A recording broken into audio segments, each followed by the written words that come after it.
उत्तर प्रदेश और बिहार में पेट्रोल के दाम में लगभग 12 रुपए का अंतर है। इसके वजह से जो सीमांत पेट्रोल पंप मालिक हैं वो लगभग उनका सेल बहुत डाउन हो रहा है, और जो बिहारी लोग भी हैं जाकर वहां से पेट्रोल लेकर आते हैं और डीजल लेकर आते हैं। सरकार इसमें क्या काम करेगी? दूसरा सवाल है, जब से शराबबंदी हुई है हर गांव में गांजा और सूखे नशे की जो कंज्यूमिंग पावर थी वो बढ़ गई है, और मोहनिया ईपी सेंटर बन रहा है लगभग एसमैक का। इसमें आपके सरकार का क्या? पहला तो डीजल पेट्रोल जो सस्ता और महंगी की बात है, तो उसमें जीएसटी में कुछ स्टेट गवर्नमेंट ने कमी किया है। ये बात सही है। जीएसटी इस पे अप्लाई नहीं होता है पेट्रोल। जब किसी मीडिया के सामने है, किसी भी डीजल और किसी भी वस्तु को जब हम आयातित करते हैं, अपने राज्य में बेचते हैं, तो राज्य के तरफ से उस पर टैक्स लगाया जाता है, और टैक्स लगा के तब उस मार्केट में हम उसको बेचते हैं। ये राज्य का अपना अधिकार है। ये नोडल एजेंसी होता है राज्य का, मुख्यमंत्री या राज्य की सरकार। ये जानकारी के लिए मैं बता दूं, मेरे यहाँ सब्सिडी की स्थिति में हम नहीं हैं। बिहार जैसा गरीब राज्य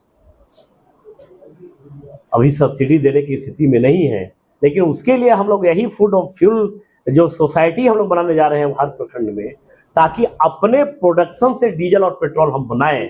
समय लगेगा, लेकिन सरकार का नियत और सरकार का नीति और मंशा स्पष्ट है कि बिहार में डीजल पेट्रोल इतना कम होगा कि देश में सबसे सस्ते दर पे मिलेगा। लेकिन मेरे मित्रों, आपके माध्यम से सभी लोगों से मैं कहना चाहता हूँ, थोड़ा समय लगेगा। बात गांजा की, दारू शराबबंदी की, नहीं गांजा जो आपने कहा कि शराब बंदी होने के बाद, पहले शराब पे तो जरा सुन लीजिए, तब हम उस पर भी आएंगे।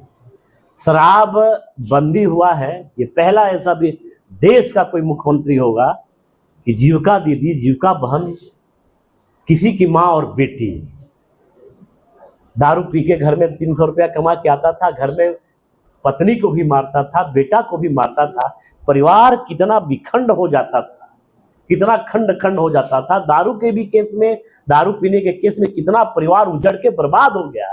उनके बारे में सोचिए, उनके सपने के बारे में सोचिए, उन माँ के बारे में सोचिए जो दारू के चलते जिसका कोख सूना हो गया हो, जिसका मांग का सिंदूर हट गया हो, उसके बारे में सोचिए। ये मुख्यमंत्री सिर्फ राज नहीं करती, ये आपके इमोशन से जुड़े हुए हैं, आपके संबंधों के साथ रहते हैं, आपके सुख दुख के साथ जीने वाले मुख्यमंत्री।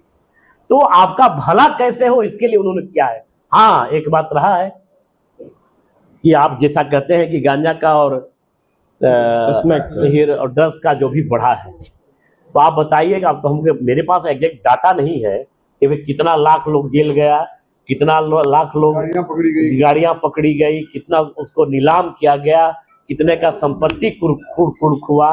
ये सरकार छोड़ने वाली किसी को नहीं है, गड़बड़ करने वाले लोग तो रहते ही हैं। अब तो गड़बड़ करने वाला लोग है तो करेगा, लेकिन एक बात जान लीजिए, मैं चैनल के माध्यम से कहता हूँ, गड़बड़ करके नीतीश के सरकार में बचने वाला वो नहीं है। इस बार मिलेगा। थोड़ा इंतजार करिए, समय लगेगा, सब कुछ ठीक होगा। और नशा मुक्ति के प्रति आप सबसे मेरा निवेदन है, आपसे भी और गांव के लोगों से भी, जिसका बेटा ड्रग्स लेता है, जिसका बेटा नशा लेता है, मैं उनसे भी मेरा आग्रह होगा। सरकार कर रही है और करेगी भी, छोड़ेगी भी नहीं किसी सूरत में। लेकिन आपका भी, अपने पेरेंट्स का भी, माता पिता का भी दायित्व है कि आपका बच्चा नशा मुक्त नहीं हो, उसको बचा के रखें, उसको सेव करके रखें। ये गलत रास्ता है, इसमें सबके सहयोग की आवश्यकता है। ये दारूबंदी का कोई बाउंड्री नहीं है। बिहार को 10 साल का दीवार जोड़ के बाउंड्री करके